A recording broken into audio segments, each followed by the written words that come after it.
You're live.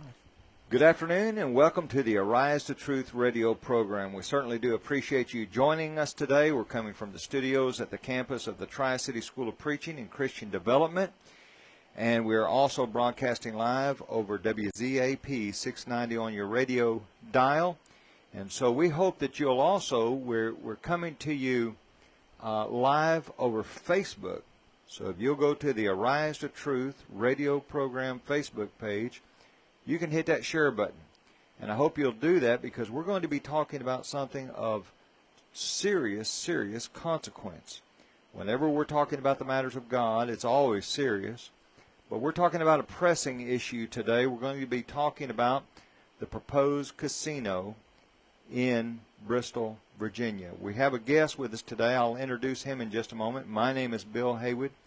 I preach for the Abingdon Church of Christ, and I'm one of the instructors here at the Tri-City School of Preaching. Also on the program today, Ethan Tate. I'm the Dean of Media here at the Tri-City School of Preaching and Christian Development and the preacher at the Rogersville Church of Christ in Rogersville, Tennessee. On the phone with us today is Les Bernal. And Les, I certainly do appreciate you being with us. You are the National Director for Stop Predatory Gambling. And thank you for taking the time to be with us today. Thank you. I want to mention a couple of things as we get started. On Thursday, we're going to deal with this again. Now, let me say something to preachers. I understand there's some preachers out there in the Bristol area that have taken the stand that we need the casino. We need jobs. Now, preachers, I'll give you free airtime if you'll contact us, and Ethan's about to tell you how to contact us. We'll give you free airtime, so on Thursday you can defend your position. Folks, press your preachers. Where do you stand on this? If they're for the casino, then they should come out and ask them for Bible authority for a casino in Bristol. Here's the one verse you need, Matthew 7 and verse 12. Do unto others as you would have them do unto you. Now, depending upon how much time we have this Thursday, we'll give you lots of Bible. But that's really the only verse you need. It's not the only verse, but it's the only verse you need. Because we used to be familiar with the golden rule. And casino gambling, gambling in general, it hurts people. Ethan, how can these preachers contact us and they can let us know they want some free airtime on Thursday to defend the casino? Well, you can contact us in a variety of ways. You can email us at arisetotruthradio@gmail.com. That's arisetotruthradio@gmail.com. You can email us through there. If you want to leave a comment in the comment section of the Facebook video or on YouTube, we have it on both.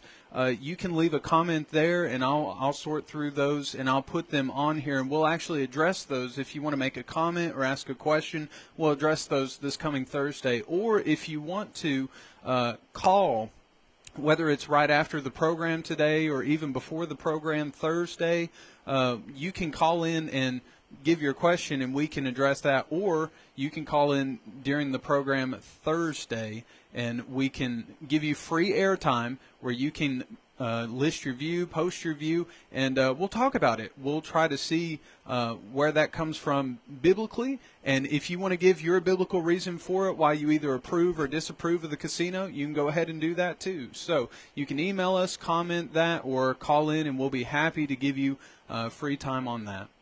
And like I said, folks, press your preachers. If they're for it, then they should come out and defend that position. Les, the name of the organization that you lead is called Stop Predatory Gambling. Help us understand, what's the idea of predatory gambling? So predatory gambling is when state governments partner with powerful commercialized gambling interests to operate gambling for profit. And so that's what separates gambling from, if you on a golf course and you have a social bet. I mean, that's different. We don't endorse that, but that's different. Okay. All right. When you think about this idea of predatory gambling, it's very interesting that the casinos Now, boy, I tell you, in Bristol, they're viewed as the potential savior to bring a casino in. And legitimately, in this respect, Bristol, Virginia is in financial trouble. Now, how they got there is immaterial at this point. They've had some bad mistakes over the years, and they're hurting. Some things that are not of their doing, but the idea is, let's bring in this casino. But they are very much, they fall into that category of being predators, and it's very sinister, isn't it? Well, I think for your listeners to understand the distinction, like this isn't like General Motors coming in and it's going to employ the community and turn it around. What makes regional casinos, local casinos, the kind that are proposed for Bristol, so outrageous and so, worthy of all the effort you do to oppose it, is it's a business at its core that's based on consumer financial fraud. You are promising, you go for buy a piece of pizza, that's what I get in return. If you go out and order a soda at the local convenience store, that's what you get in return. With commercialized gambling, it's a financial exchange. But this financial exchange is rigged against you. It's a mathematical certainty that the more you participate in this financial exchange, you're going to lose your money. And that's why historically in Virginia and in most places in the United States, commercialized gambling is illegal. It's a form of financial fraud. It's a ripoff. It's a big con. And so that's what makes it so predatory on citizens. Is you're saying this is good for you, but meanwhile, the people that run the casinos, almost all the public officials that push it to come in, they don't gamble themselves. But it's great for your community. It's great for your family to do it. But you know what? We put our money in a housing fund, or college funds for our kids, or a retirement fund, or you name it. But meanwhile, everyone else who barely is just making it. Millions of Americans are broke, including thousands of citizens in Bristol. We want you to lose even more money.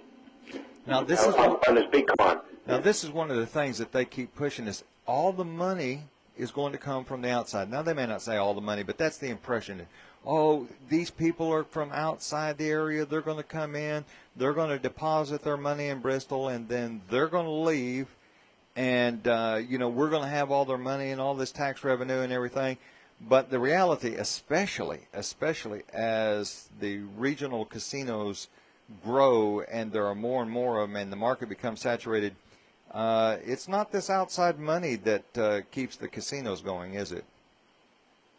No, and I think that statement that you said, again, is kind of an extension of what I just finished, that this is a form of fraud, consumer fraud. So when something is fraudulent, when something is dishonest, the people that stand to benefit from it and who are promoting it have to speak about it dishonestly. Mm-hmm. There is no debate that the people who are going to lose their money at this casino are coming from the community of Bristol and the surrounding towns. That's where it's coming from. It's they know that. Yeah, and so that's what makes it so dishonest. Is there's no one traveling from out of state to gamble there.